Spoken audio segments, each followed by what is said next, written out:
9つの層で分かたれし地底世界カルデアのオーダーはここで終わる。フェイトグランドオーダーコスモス・イン・ザ・ロストベルト黄金樹海機構ナウイ・ミクトン人類の敵として真実を伝えよう。 Hello everyone, welcome back for some more Let's Play Fate Grand Order. We're continuing through the Golden Sea of Trees, Nahui Mictlān, as we head towards Mexico City in the 5th Stratum Tula. Hey, look, 4 letters? There's no way I'm pronouncing that wrong. Would it be, with one L, it's actually Tula, right? I don't think it'd be Tuya, because that'd be LL, right? I don't know. Is Nahuatl so close to Spanish that it'd be the same? Probably not. Anyways, who cares? Let's go to the Lost City of Water. I basically just decided I'm going to just finish it today, so please select one of the... Okay. This is basically just saying, hey, do you want to use... Oh, you have to use her. Oh, interesting. Well then, shoot, what am I doing? Let's go. Can I be silly? I want to be silly. I want to be a silly little guy, because we're given the chance to do this. Wait.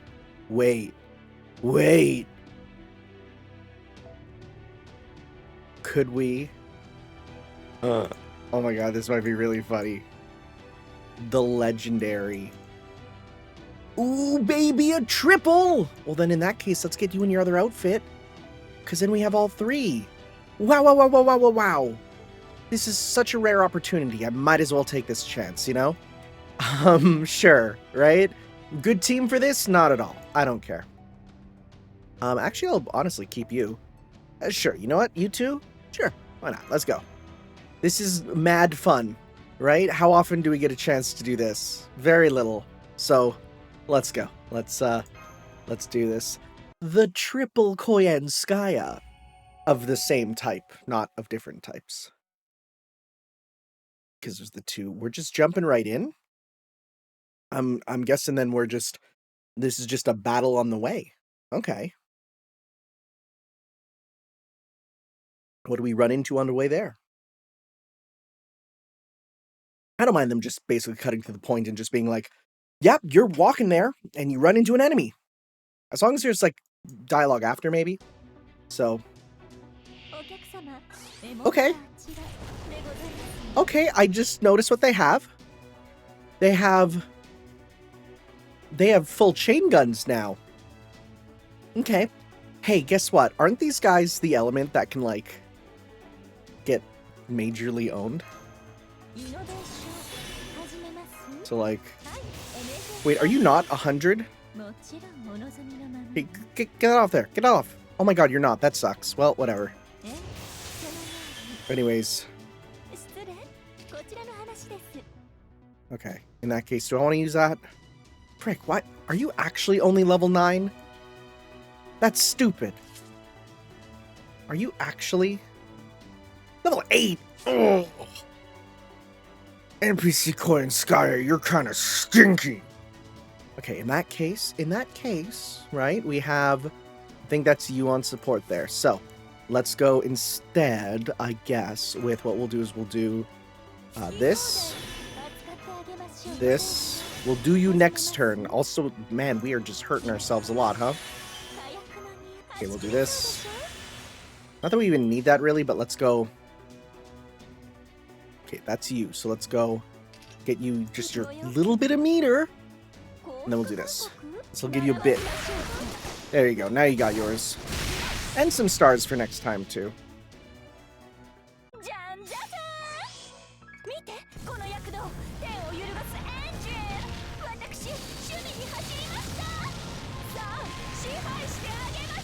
I don't think there's anything that's more perfect for Koyanskaya than her being like, yes, you can use the triple Koyanskaya technique.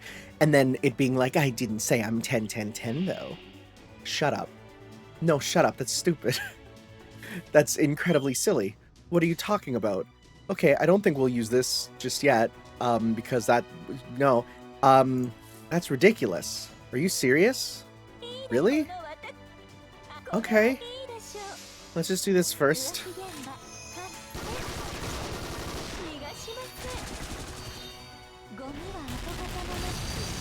Okay. Additional pack. Oh, DLC. Okay. Well, good enough for now. This should break. Yep. There you go. One. Reload. Oh, so it's literally gonna spend a turn reloading. Okay. My silly strategy is not paying off.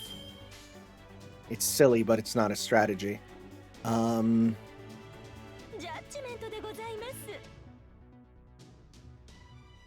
Full combo or do that there. Okay.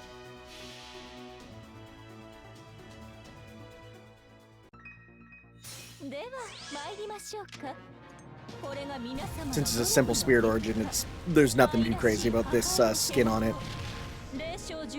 Yeah.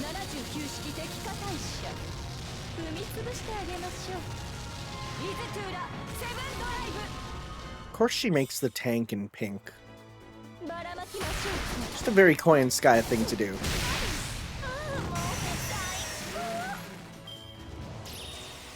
Attack up.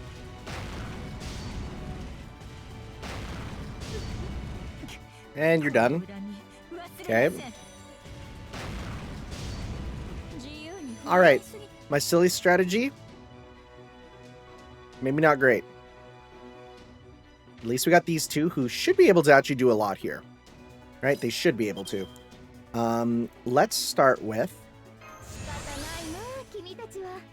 I'm not going to actually do a full combo with you. This should finish it off, though.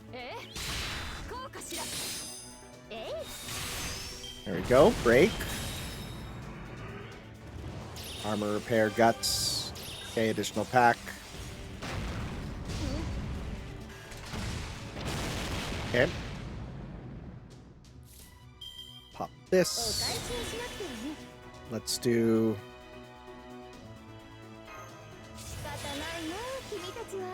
This. Okay.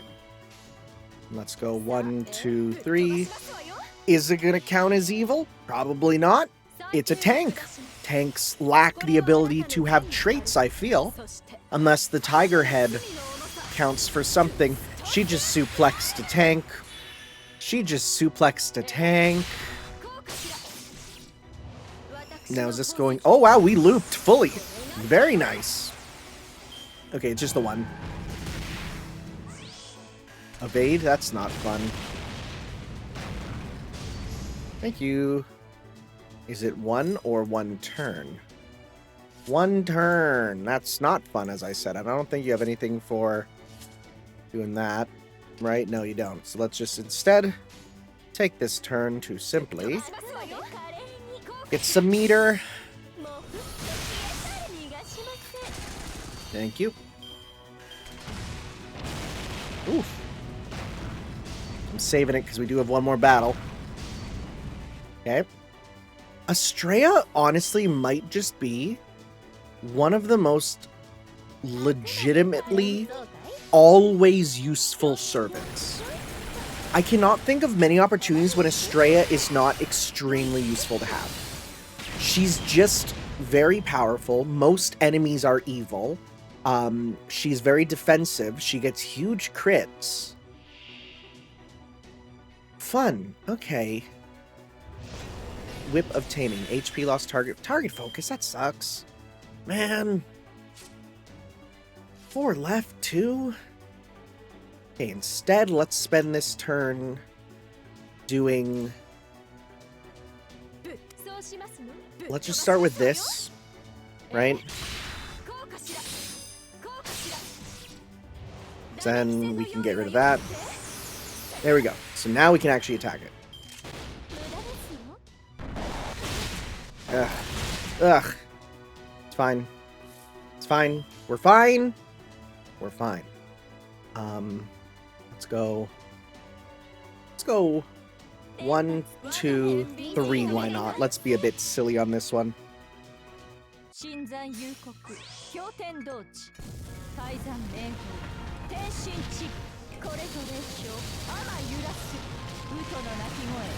Okay. Please suplex the dinosaur right now. Please. Yes. Yes. Yes. Beautiful. Beautiful. That's what we're here for.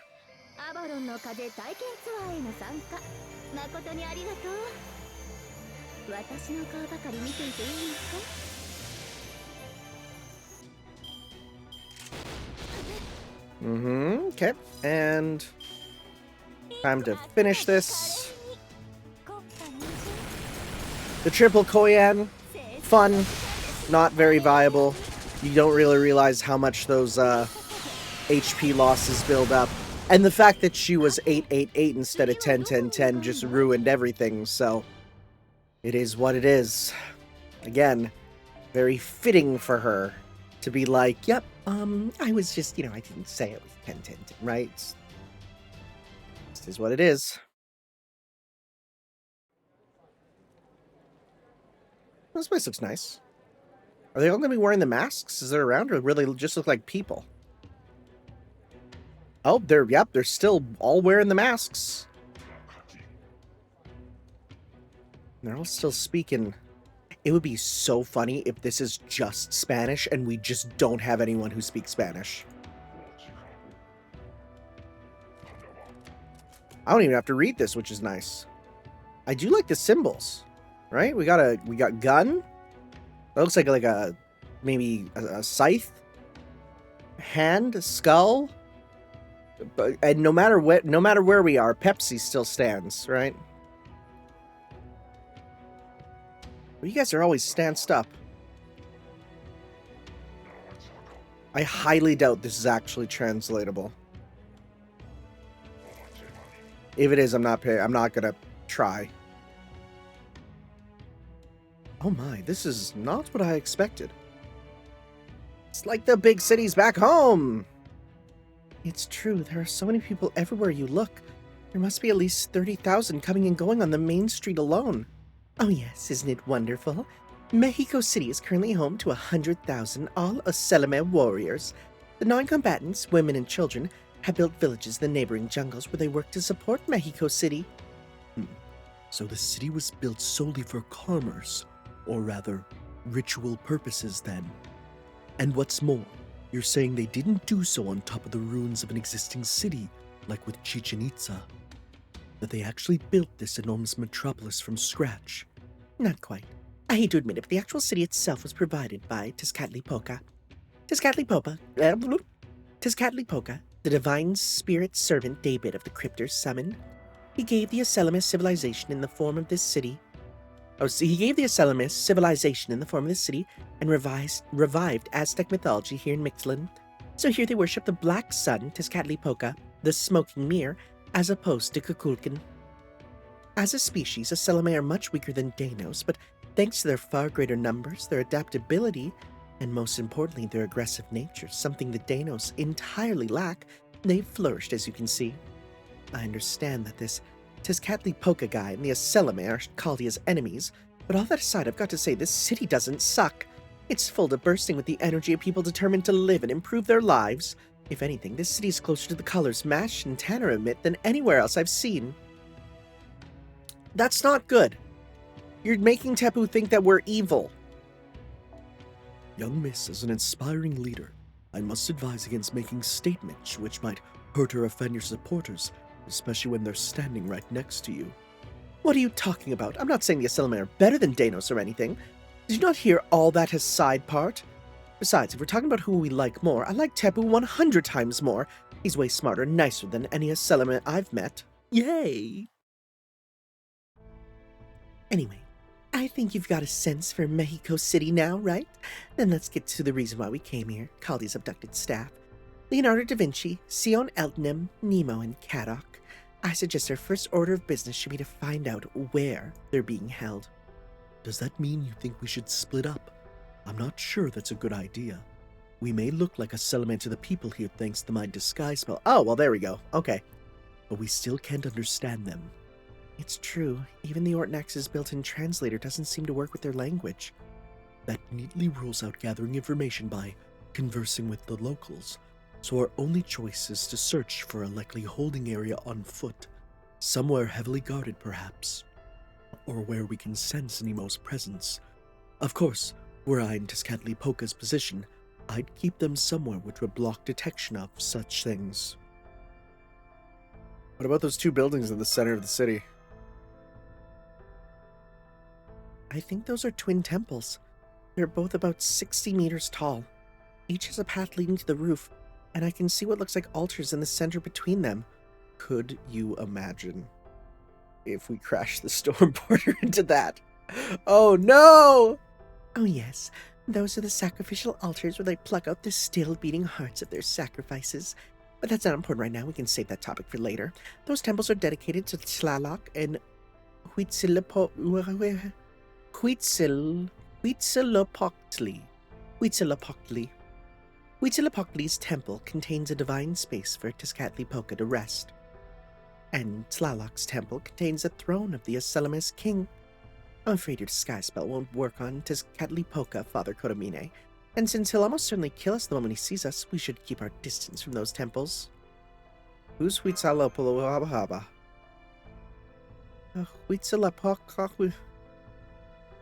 Huitzilopochtli is said to be the Aztec tribal god of sun and war. When the Aztec people lost their land and were forced to wander around Central America, Huitzilopochtli guided them to Mictlān,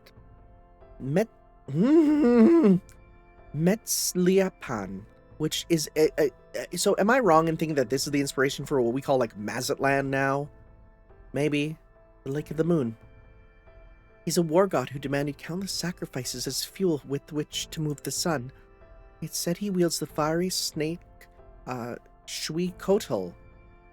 Huitzilopochtli? Sure, as a weapon, and that he has blue arms and legs. This has led to some people claiming he was actually the god Tezcatlipoca from Mayan mythology before the Aztec people adopted him.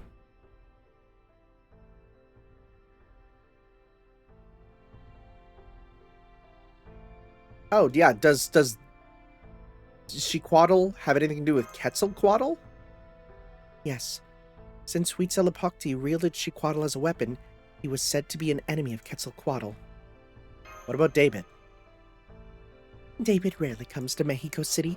The other times I've come here, he was out in the jungle, investigating old ruins. It seemed pretty clear that he was leaving city matters, that is, the war between the Danos and the Aselame, in Tezcatlipoca's hands.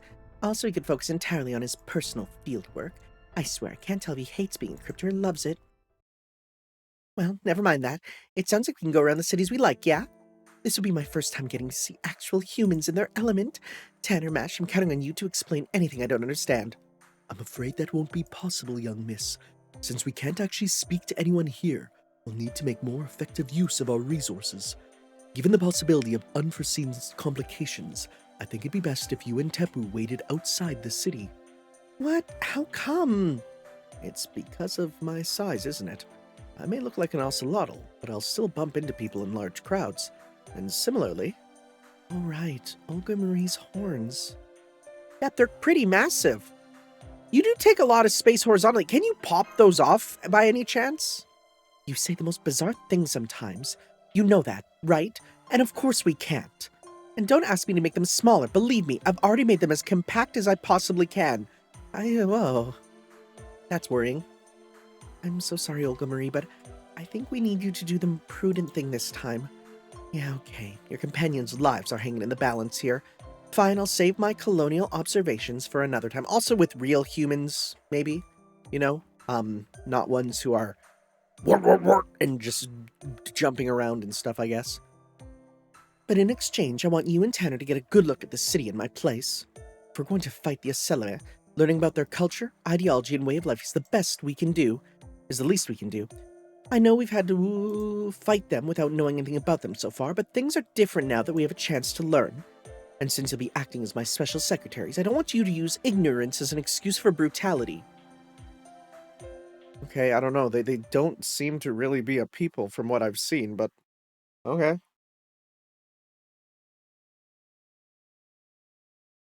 We'll see.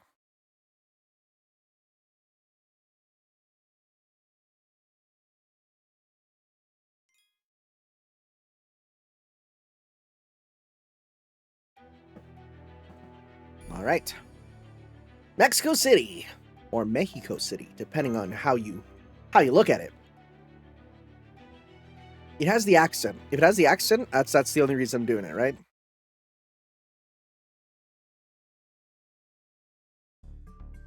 I'll start checking the alleys off the main road.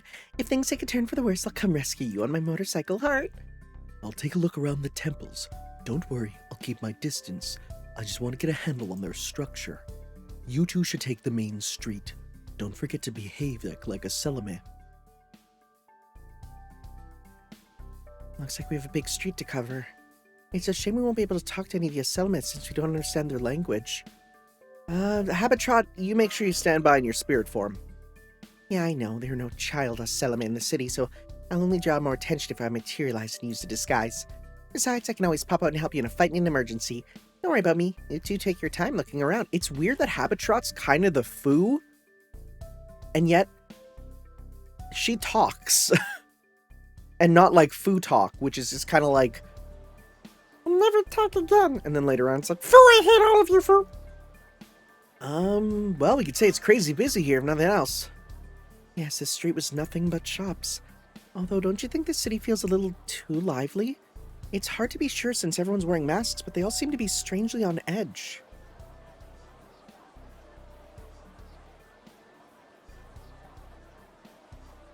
What are these stances? I don't know if it's lively as much as frenetic, but yeah. I don't like this. I'm worried about those guys who were captured. Or those who were captured, rather. I know it's dangerous, but I think we're going to have to talk to the Aselma if we're going to get any information. Huh? What do you mean you won't trade with me? Who's this? Last time you said this was worth the same as 10 rattlesnakes, huh? You don't need any more because the ritual's tomorrow. Oh, they're summoning something. You already have enough blood, that makes sense. Aw, man, and after all the work I put into catching these to trade for that beautiful barrette. Senpai, I think that sounded like... That was language from proper human history. Excuse me? Hi, you there? Ah, there she is. Dang, dang. You mean me? Oh, thank you for talking to... I was right. Excuse me. About the language you're speaking, or rather, we're speaking... Oh, don't worry, sir. They're not speaking Danos language. This is the new language Tezcatlipoca's priest David uses. It's not easy to learn, but it makes for much more precise communication than using ocelotl words and gestures, so it's very handy. Just be patient. It won't be long before you'll get to learn it in school, too. Okay, so they're actually using gestures, too, okay. Now then, where were we?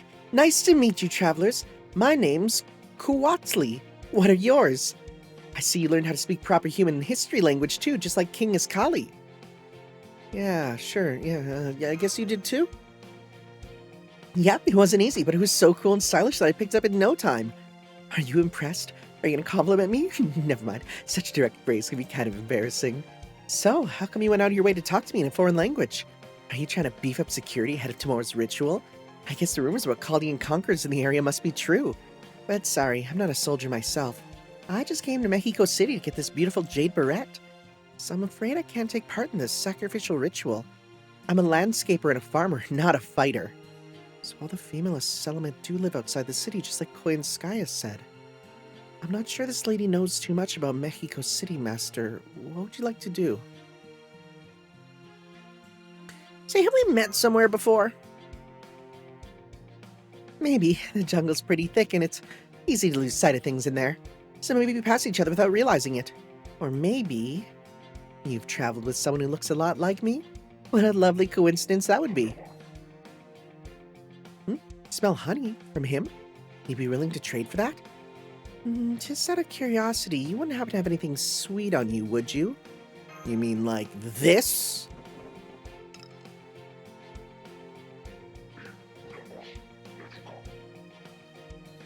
Oh wow, I don't need to understand what he's saying to know this has him really excited. He seems to be asking you to trade for it. Oh yeah, here you go.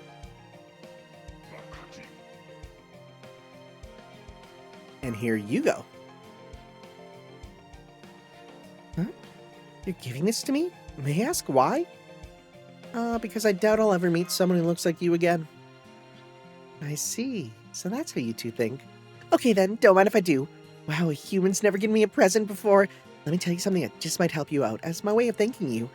The Chaldean conquerors King Iskali and Tezcatlipoca brought here, scheduled to be sacrificed tomorrow. They all have special blood, so they've been chosen as sacrifices to the sun. So if you wanted to, say, rescue them, I'd get on that as quickly as I could if I were you. Otherwise, you might wind up having to fight all 100,000 of Selim in the city at once. And again, being clever is kind of what you people from proper human history are about, isn't it, Tanner? Wait, come back! I didn't even know you were going away! I'm putting you in the thumbnail regardless. I don't care if we don't see your face. I really like that art. I'm sorry, Senpai. I lost track of her. She wasn't especially fast, but she slipped through the crowd almost like wind through tree leaves. Almost like a wind-related spirit or something. Anyways, it's okay, Mash. I don't think anyone could have caught her. For now, we should go back to camp. Right. If what she said is true, then we don't have a moment to lose. Let's hurry and find the others so we can come up with a plan. I sure wonder who that is. That's what an image. Slightly less of a crazy image. They're going to sacrifice the Chaldeans by plucking out their still beating hearts? What the heck did they do to deserve that? I wouldn't even punish someone like that for defaming the president. Look, all I'm saying is with the current president, he would. And people would be like, yep, no, that was deserved. You're mistaken, young miss. These sacrifices are not criminals. The Aztecs offer up their hearts as a holy act. A sinner would not be given this privilege, even were they to ask for it. Those typically chosen as sacrifices are warriors from defeated enemy tribes or people raised specifically to be sacrificed. I know that. That's the whole human sacrifice thing, right?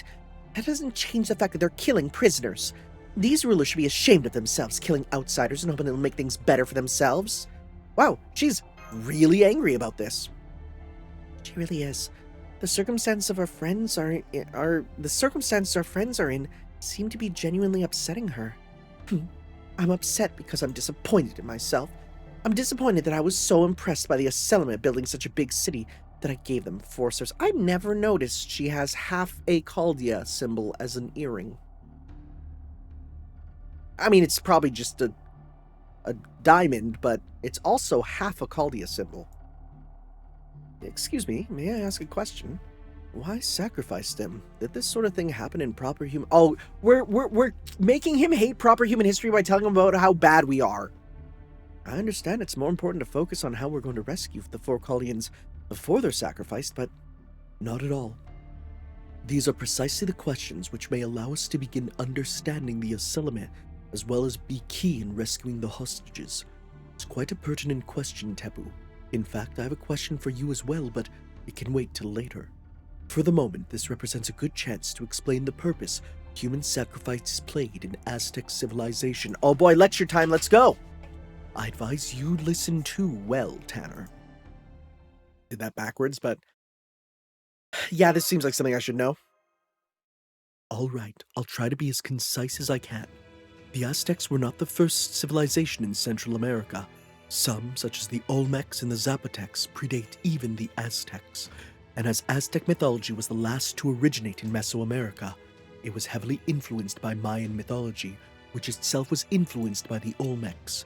My thinking is that the mythologies of Latin America are not separated by tribe or civilization, but rather that there is a sort of shared remembrance of the creation of the world, continuously passed on by all who live here.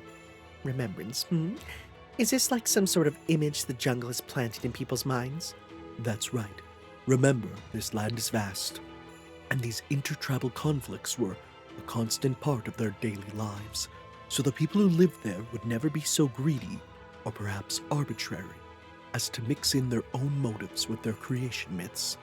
No, I suspect they simply built up their myths based on whatever they were feeling at the time, which included staring into the jungle's swirling darkness and harmonizing with it. True. Compared to other mythologies, Mesoamerica's cosmological timeline is fairly fractured. Similar meanings carry different names, and even its perception of time is highly unusual. So while we do have written historical records, it's difficult to piece everything together and keep it all free of contradictions. And you'd think it's because this mythology wasn't created by humans, but was instead created by the land itself, or possibly something greater still? Huh. Indeed, the people of Central America never kept large livestock, never used vehicles to transport anything, and never rode animals, though they had all the necessary knowledge to do so had they wished. I can only assume they intentionally denied themselves any development which may have made their lives easier or more comfortable, if it meant humans reigned supreme in the jungle. In contrast to this, they were intensely interested in astronomy, unusually so, one could argue. Oh my god, Caldia! Astrology! Wait, it's coming together! Their astronomical techniques were by far the most accurate of any other ancient civilization. Suffice to say, they were extremely interested in, as well as respectful and fearful of outer space. Why? The answer is obvious. Has someone drawn Kirei doing the aliens pose? Because, like, they'd be the perfect thing to pop on screen right now if I had it, which I don't. Their ancestors were once threatened or even victimized by something which came from it. Oh my god. The memories of the very land they lived in told them that their world had been destroyed by something once alien to it. In fact, in Aztec mythology, the world meets its end several times. Do you know how many times, Tanner? I think it was... That's right, 5 times. Well, 4 to be precise in Aztec mythology. The 5th is the age we're living in now. While there are tales of the world itself being destroyed in other mythologies, tales of it being destroyed and rebuilt time and time again are unique to the Aztecs. Suffice to say, in Aztec civilization, really in all of Central America, this land holds clear memories of devastation and rebirth, and the people who lived there took that as a lesson. I see. So if something like that were to happen multiple times, it'd be sensible for people to learn from and prepare for it. So you say they learned to practice astronomy, and their way to address the dangers they saw was these human sacrifices. Indeed, the Aztecs believed the world would end every 52 years. Years? It would supposedly take place on the... I just saw words and got scared. It would supposedly take place on the day their 2 calendars, Shripohuali, their agricultural calendar, and Tonapowali, their sacred calendar, aligned. On this day, the sun would lose its power, and the world would be plunged into darkness, and that is the very brief overview of Aztec eschatology. During the twilight of this day, the Aztec people would hold a grand ceremony in their capital city of Tenochtitlan. People would put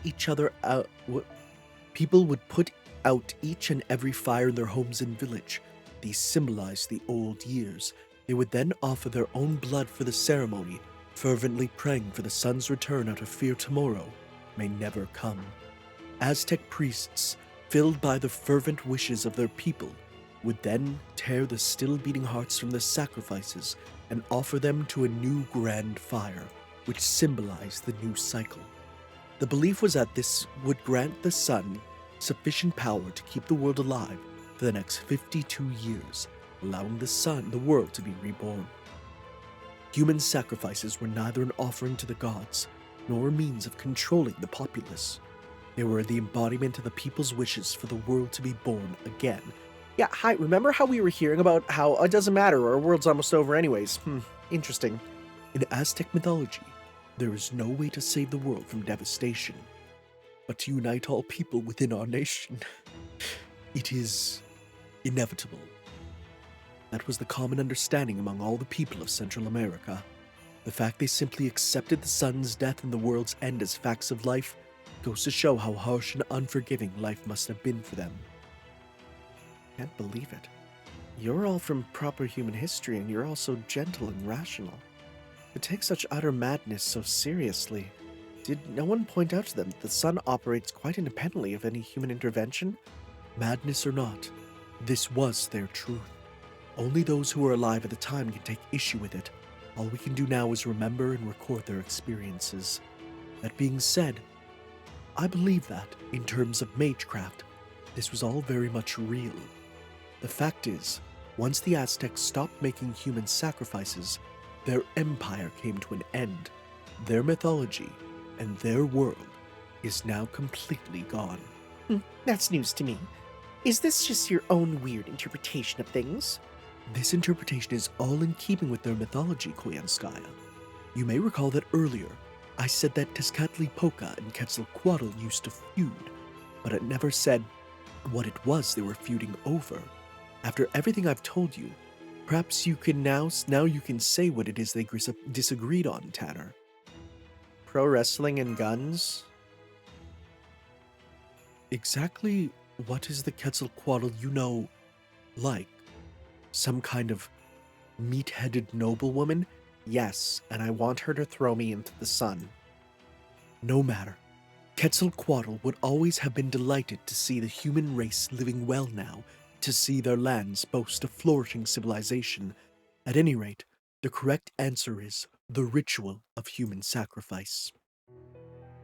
Some legends have posited that, of the Aztec pantheon, Quetzalcoatl was the only god who opposed human sacrifices. Tezcatlipoca. Nope, that's not the right name. Let me try that again with this voice. Tezcatlipoca, on the other hand, was all for it. You can learn a great deal about these gods' natures from this conflict alone. Tezcatlipoca believed strongly in upholding the land's teachings and protecting the Mesoamerican people. Meanwhile, Quetzalcoatl believed people's lives could and should be better and wanted to get rid of what he saw as old-fashioned, obsolete beliefs. When Spaniards first arrived in Central America in the 16th century, they were astonished at the Aztec Empire's prosperity and the glittering city of Tenochtitlan. One can imagine them saying something like, "This must be the greatest water-top city in the entire world." Venice existed back then, right? Yeah, it must have. Interesting. And yet, they not only continue the barbaric practice of human sacrifice, but it remains a core part of their religion. The Spaniards quickly found similarities between Quetzalcoatl and the Christian saints and declared him the good god. And almost by default, Tezcatlipoca, his rival and opposite in many ways, was labeled evil.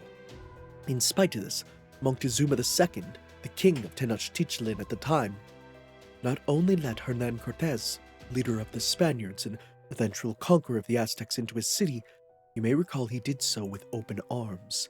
So why did he invite Cortés into his city?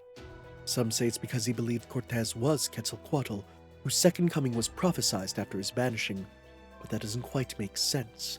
Tenochtitlan worshipped the rain god Tlaloc and the travel god Huitzilopochtli at the same time. So why would the king be so willing to welcome Quetzalcoatl, whose legends state he opposed the very ritual sacrifices city's gods encouraged? Now that you mention it, it doesn't make sense. People say Cortés tricked Montezuma II. Thinking about it, though, it just seems possible that it seems just as possible Moctezuma II was actually using Cortés himself. Exactly.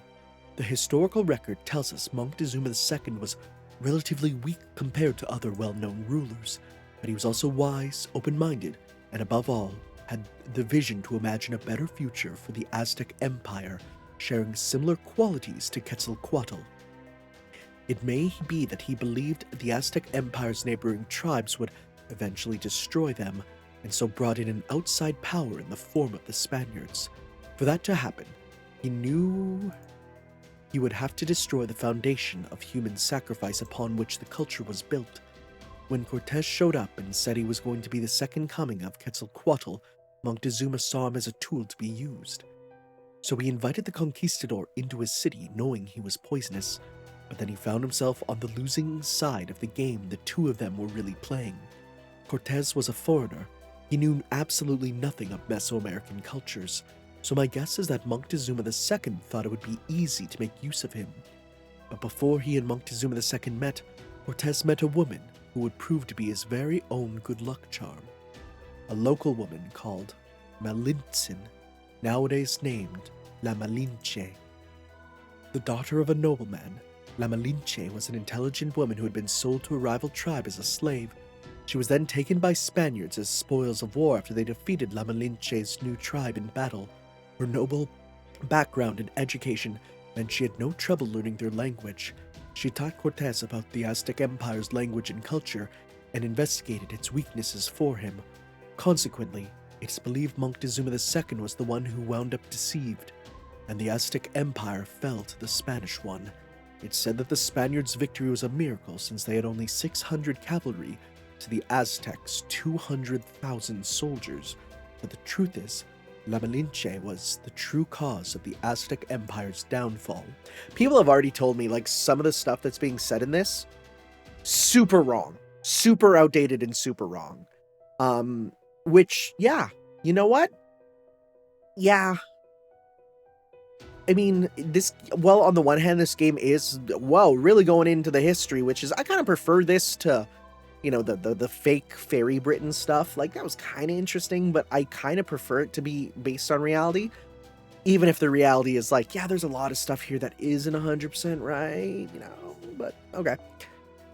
Her and a coalition of all the rival tribes the Aztecs had been subjugating for years. Though, of course, once the Aztec Empire was gone, the Spaniards would go on to eradicate those other tribes as well. I see. And so the Emperor who thought to stop the ritual of human sacrifice is the man who invited the Aztec Empire's downfall. The end result is that their culture ground to a complete stop. Thus, paradoxically, it would have been better for the ritual to continue. Is that your argument? Yes, though only if we set aside questions of ethics and human rights, which, boy, I sure love to do. For it was just when a dull grey light was shone on the ritual of rebirth, a mystic dating to the age of myth, that their son died. Now, here's my question for you, Tepu. Has the sun in Mictlān ever gone out? Oh. Yes, it has. I've never experienced it myself, but they say that once, ages and ages ago, Mala was covered in shadow and the sun was lost. The Danos refer to that event as the Night of Dread. The sun disappeared and night lasted for what seemed like an eternity. So if Mictlan's sun has in fact been lost before, the Selime are actually somewhat justified in practicing this ritual. They truly have brought proper human history's Aztec culture back to life. This means stopping the ritual sacrifice itself would be tremendously difficult. One wrong move and we'd be fighting a war against 100,000 Selime, and I doubt that's a war we supposed conquerors can win. It seems the best course of action open to us is likely rescuing the hostages at an opportune moment in the ritual, then escaping as quickly as we can. By the way, Tepu, do you know of anyone who could tell us more about this Night of Dread? I've only heard the priest speak of it, and then only to say that it happened. The only ones who'd know more are Kukulkan and the observatories. No, never mind. There may be a detailed record in the Solar Sojourn, Chichen Itza's throne room. Understood. Perhaps we'll get a chance to see it later then. At any rate, thank you all for your patience. Let's return to the matter at hand. Tomorrow, the captured Chaldeans will be used as human sacrifices. The only way we can stop that is by rescuing them before the ritual begins. However, I'm afraid I have some very unfortunate news to share in that regard. The prisoners are being kept underground beneath Tlaloc's temple. What's more, the temple is guarded by a frankly absurd number of armed Oselame. Never mind rescuing them from their cells, we wouldn't even be able to get close. I already knew where they were being kept. No wonder you took your time with all that ritual talk. If the look on your faces didn't go by, you've reached a conclusion too, though I'm guessing it's probably the same as mine. Indeed. It may not be possible to sneak into the temple now, but tomorrow will be a different story. In proper human history, the Aztec ritual of human sacrifice was part of a ceremony to bring new life to the world, and involved every Aztec citizen ceasing battle and prostrating themselves in prayer for the ritual's success. The Oselame are likely no different. At the very least, we can expect the warriors outside the temple will be following the traditions of the ritual. Of course, there are bound to be some soldiers inside the temple as well, but I trust you can handle those, Tanner. So the plan is... What's more, we sneak into the temple right before the ceremony and get everyone out. Correct. Of course, you'll require a route to be sneaking in, but I believe our capable bunny here can look into that. In the meantime, the rest of us can recover our strength and set out for the temple at dawn.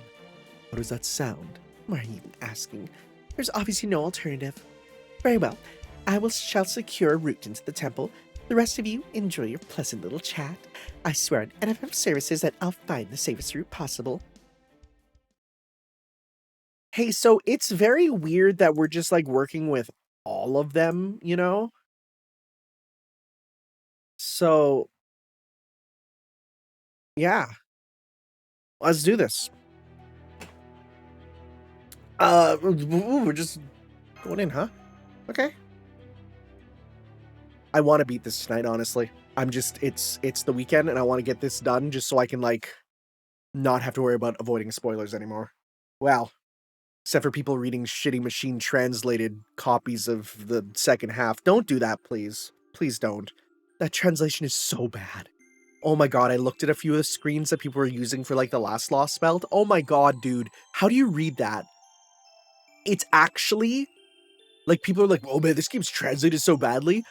Yeah, it's because you're posting machine translated screenshots, you idiot. Freaking, oh my god. Hot chocolate. The torches are lit all along the main street. It will soon be a year since the ritual began. I suppose it'll be the last time I see the waterway that runs down the city's center with the moon's silvery blue path. Oh, she's actually wearing this outfit. I love this outfit. I can't believe you're out on your own on a sunless night. You should know better than that, Iskali. Or have you forgotten you're a king now? Tlaloc. No, I promise you haven't forgotten. This is Mexico City Sanctuary, a holy area only the king, the gods, and the sacrifices may enter. No miscreant would dare come here. I'll be fine on my own. More importantly, why are you dressed like a human from proper human history? Don't worry about it. I'm just matching my brother. He told me that if I'm going to protect Mexico City, I need to make a visible effort to be part of its culture. This is honestly one of the best designed servants. This outfit here, it's so good. In fact, honestly, I might not actually use the Kukulkan art that I got. That's fine then. He also said that nobody likes antiquated, old-fashioned gods, and the Aselame would say I'm behind the times if I don't keep up. With all due respect to Tezcatlipoca, I have no issue with your usual manner of dress, Tlaloc. If anything, it suits Mictlān well. It perfectly embodies both the blessings of rain and the deaths caused by flooding. That's true. This is a Lostbelt Mictlān. It's very different from the overly soft Mictlān of proper human history.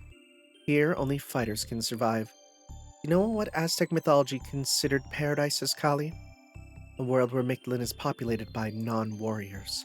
A world where the only people who go to the afterlife are those who died from natural causes instead of in battle. It doesn't even matter whether they're good or evil. Couldn't be more different from this Mictlān, at least for the Aselame.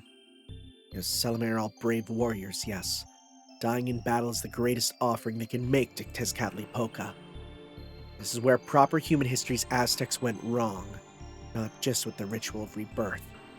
They ritually sacrificed people every day as offerings to the gods, or as payment for the gift of rain. But each and every day they slicked their beautiful city with blood by carving out civilians' hearts. Not a day went by that the streets did not run red with blood staining the moon's path. Such idiocy. How did they manage to change the world with the blood of ignorant slaves? We're nothing like that. We would never spill such useless blood. We only take organs with real power. Power enough to resurrect a god. And soon, we will have enough sacrifices to accomplish our goal.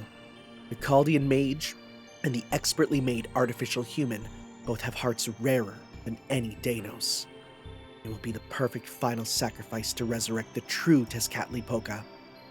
The Danos hearts we've been collecting have been sent to Mictlān's lowest stratum via the moon's path.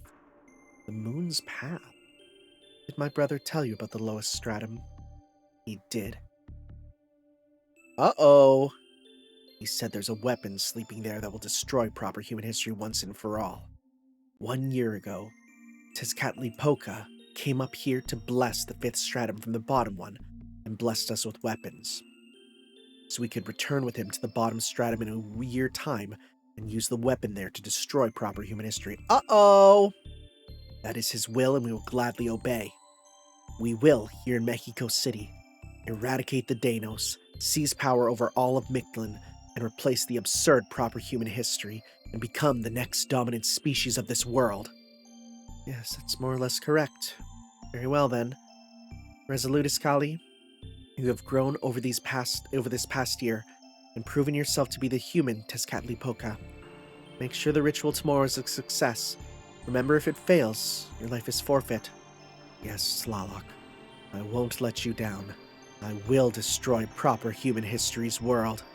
If the remaining Chaldeans have any backbone, they'll probably come and try to stop it. The mage would also make a good sacrifice. So I'll cut off both their heads at the altar, and offer up their still beating hearts to you and Tezcatlipoca.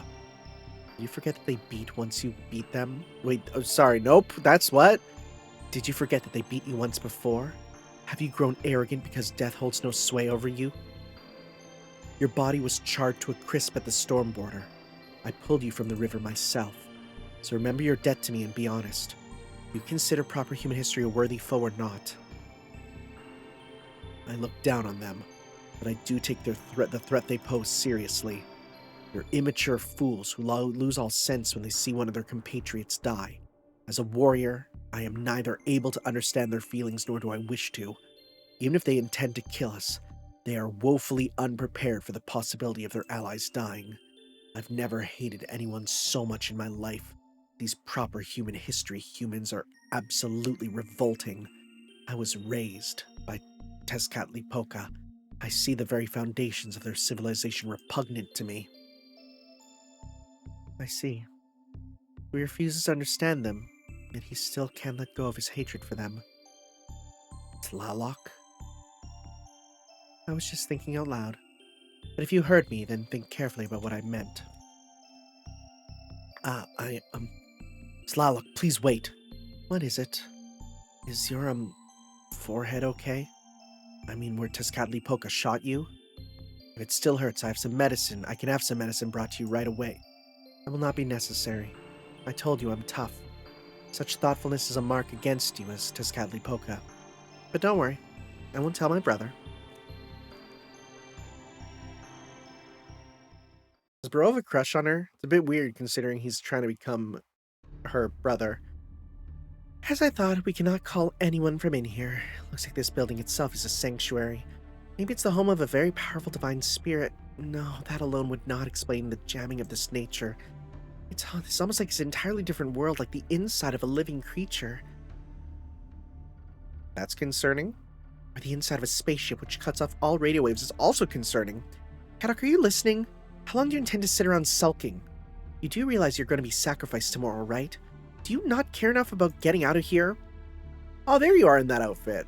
Oh, is this just, he's just wearing it over? Okay, I see. Keep it down, will you? Just trying to save my strength. We've investigated this place as much as we can, and all we've learned is that we can't escape it on our own. So our only choice is to wait for them to show up. There's a small chance, no, not a small chance, they'll be here. And when they come, I don't want to be so exhausted that I can't help. Sure, I'm worried about Da Vinci and Nemo, but there's nothing we can do about them off in a different cell. I'm gonna get some sleep while we can wait for a certain nut I know. So I'm gonna get some sleep while we wait for a certain nut we all know couldn't stay away even if we wanted to. That's an awkward health sentence. There, you see? I knew he'd get here in time.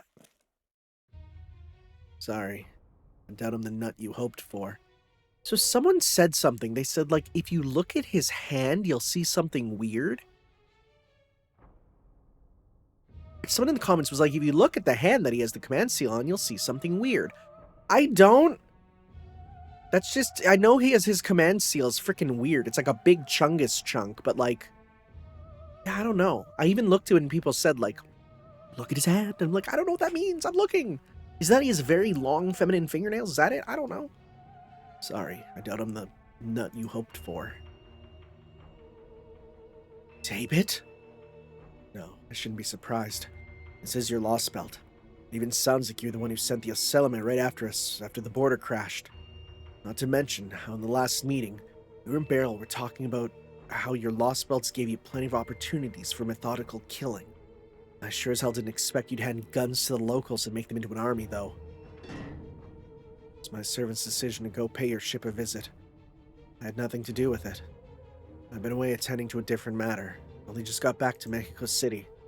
Still, if I had been there, I'd have done the same thing, except I'd have finished you all off on the spot. So you are David Semvoid. Nice to meet you. I'm Sion Eltnam Sakaris, one of Kaldia's allies. Sorry, should introduce myself. Just call me Daybit.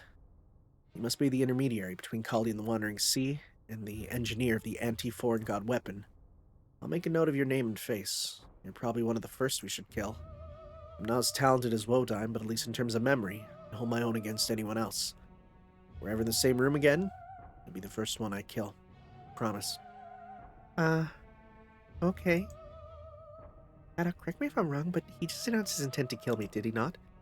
What do you think he was doing, proposing? More importantly, you're talking about meaning again. Guessing you're not going to kill us now? Why not? You're the last cryptor. And unlike Kirshdaria, you're not openly rebelling against the foreign god. There's no reason for you to keep Kaldi alive, or me for that matter, now that I've sided with them. I didn't take you prisoner.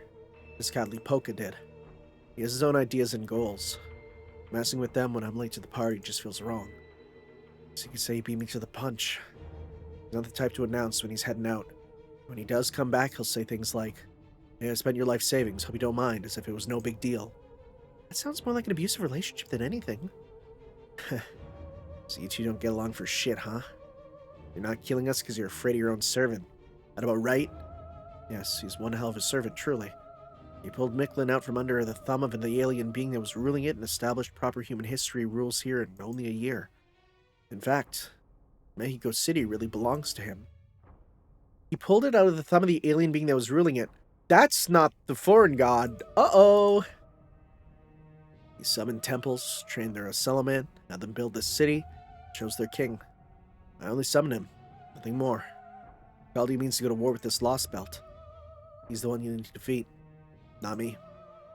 Does that mean you have no interest in this Lostbelt then, David? You don't mind if Kaldi should succeed at excising it? Today, it'd be a problem. 10 days from now, I'd be fine with it. Interesting. Then conversely, does that mean if Kaldia could cut down your tree of emptiness within 10 days, your plans to be ruined? If you could, yes. Personally, I don't really care. Either way. But since Wodime saw his plans through all the way to the end, I mean to do the same with my order. What are you talking about? Kirshdaria sure as hell didn't see his plans through. You forget about Beryl turning traitor and killing him right at the end there? I'm speaking of will, not results. He didn't go about his plan because he was absolutely certain it would work. He managed so much, though he was at death's door the whole time, because he was driven by his will. He had no choice. Even at the end, he never lost that will. He might have wished things ended up differently. He had no regrets about his actions. That's what I mean when I say he saw his plans through to the end, even if he didn't succeed. Well, he's got a point there. But I digress. This isn't what I came to talk about. I don't have much time to spare today. I have a question for you, Kadok. Why don't you have your own servant with you? You're a master. To use a servant, escaping this place would be easy. Why would I have one of my own? I'm a crypto-turned-traitor. Kaldia never would have let me summon a servant of my own, and I wasn't planning to ask anyway. No, not that. I'm asking why you don't use what you already have. Huh? Ignorance really must be bliss. I can see why Pepperoncino couldn't stop himself from looking after you. I'm talking about your serious light. Wait, what? A spell inside you that can generate dozens of times more magical energy than command spell. An explosive device that instantaneously amplifies the user's magical circuits. Of course, using it kills you, since it causes you to implode.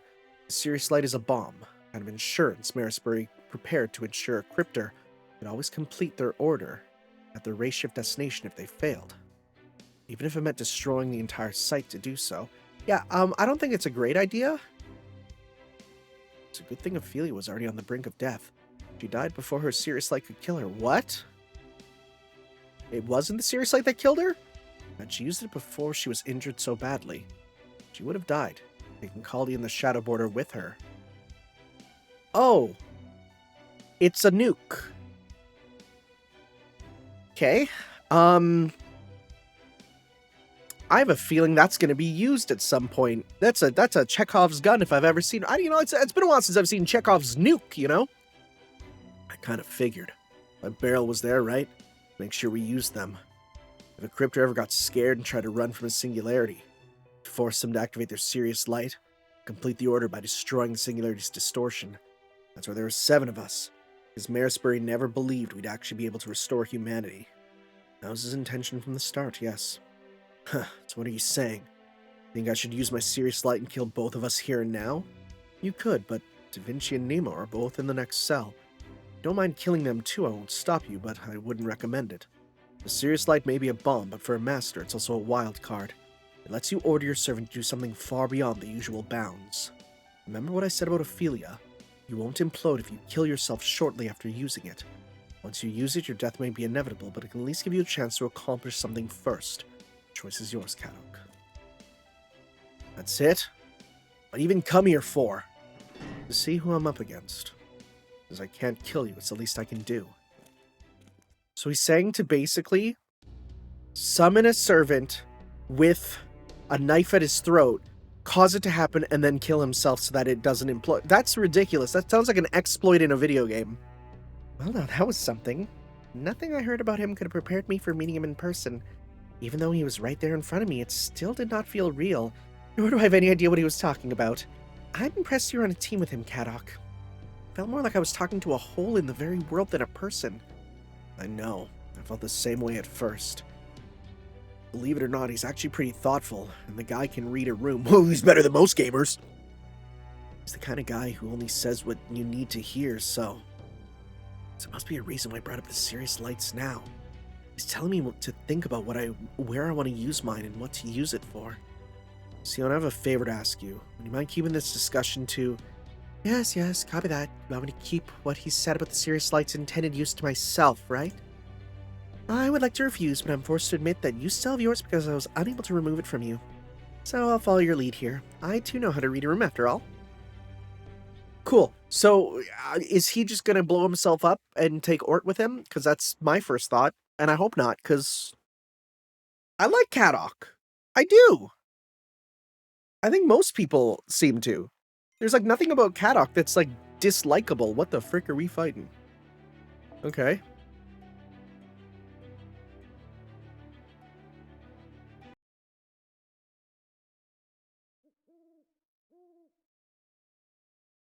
Uh-huh. Another dream? Riveting gameplay. Having trouble sleeping, Tanner? This is not a bug. Oh my god, that's the funniest. Oh my god. That's really funny. That's so funny. Something about this is so funny.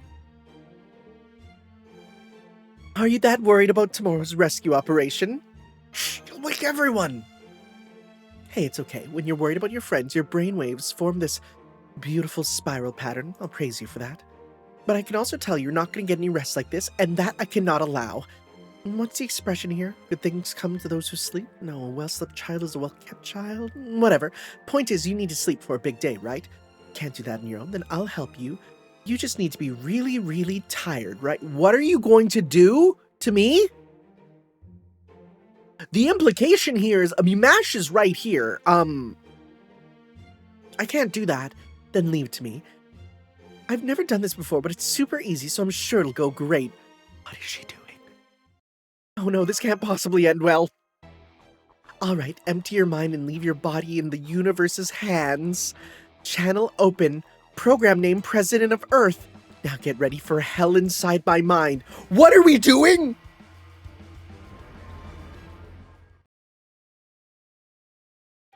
What the frick? What's happening?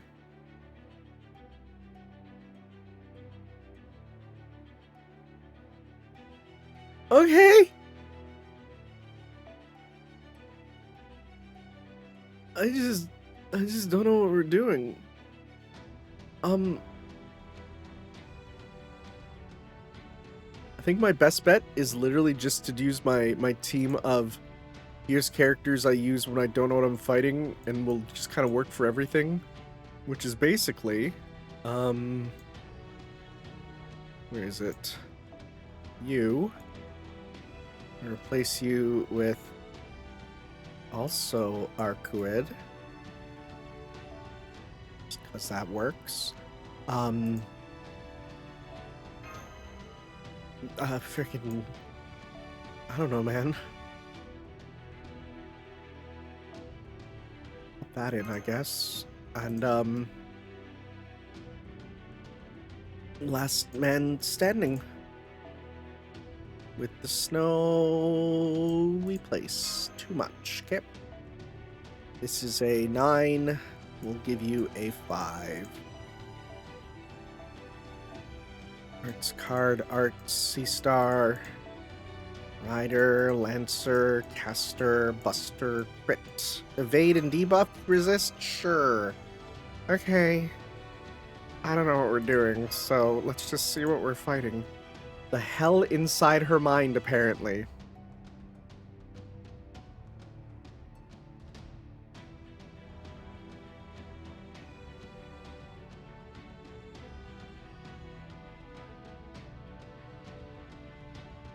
I mean, at least we're not having sex, right?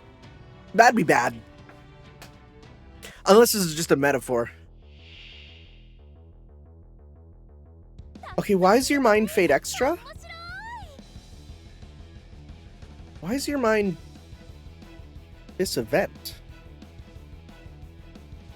That's strange. It's really strange. You know what?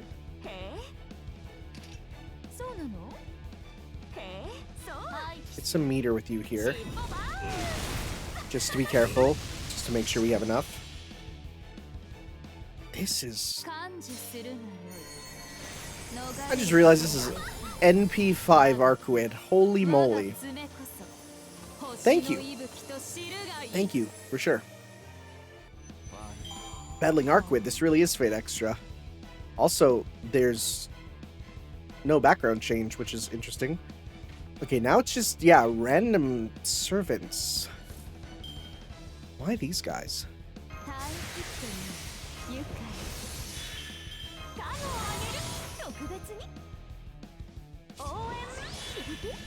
Okay, let's go 1, 2, 3.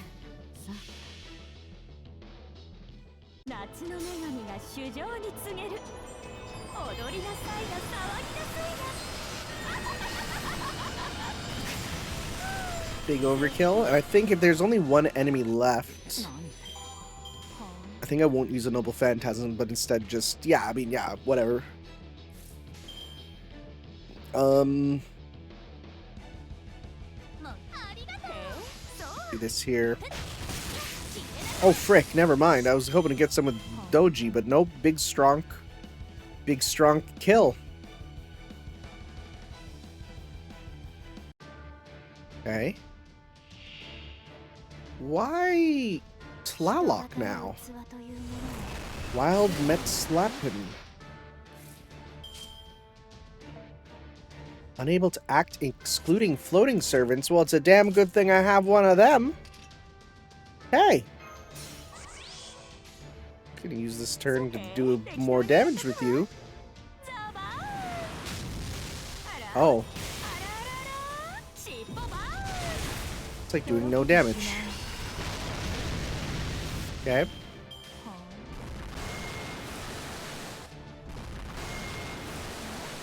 That's a lot of damage. Because it's ruler, huh? I did not know you're ruler. Okay, so Invincible Simulation. Are you just simulating the battle with Tlaloc to prepare us to know what her gimmick is? That is an interesting notion. Thank you, actually. Now I know we have to use floating servants against her. That is very, very good.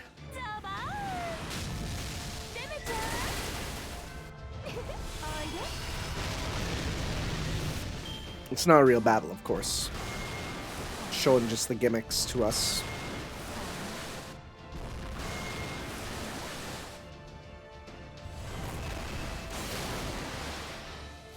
Okay. Question. Does this work even when we switch out? Oh, good. Not that she's going to count as being able to resist it, probably. Right? Notice of termination. Thank you. Okay, well, thank you for revealing her gimmick to us.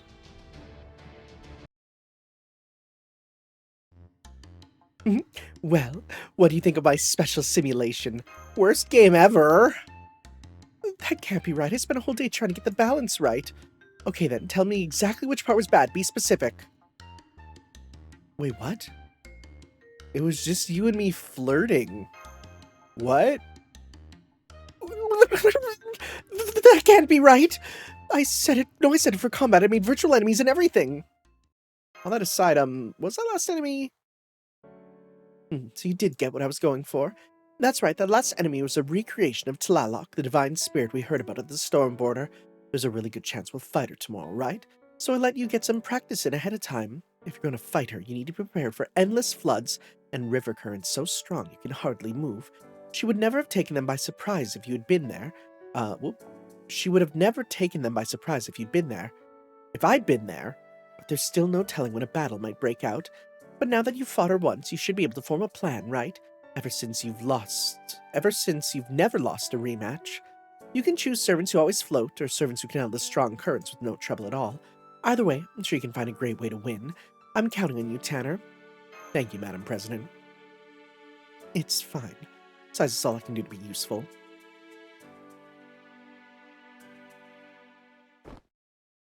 Whoopsie. Were we gonna kiss? Tepu, you're awake too. I am. Don't be so surprised, though. Mash is eavesdropping right over there, too. So none of you can sleep? Fine, then. I'll just send you all to my simulation. Don't expect to get any sleep tonight. No more impossible games! Oh my god! Did they really make a bespoke animation for going wah wah and like zooming in on her? That's hilarious. I love it. Well, as far as I'm aware. What? What do you mean? Oh no! Oh no! Okay! I was gonna say, well, next time we're gonna battle Tlaloc, and that'll be the end of the, the part A. You can't write that! Can't write that. Oh no! Oh no! Alright guys, I'll see you next time for... I'm gonna take a screenshot of that. Just to say to my friends, oh no! Alright, we'll see you then for section 10, Ort's Day! We'll see you then. Ciao. Yo.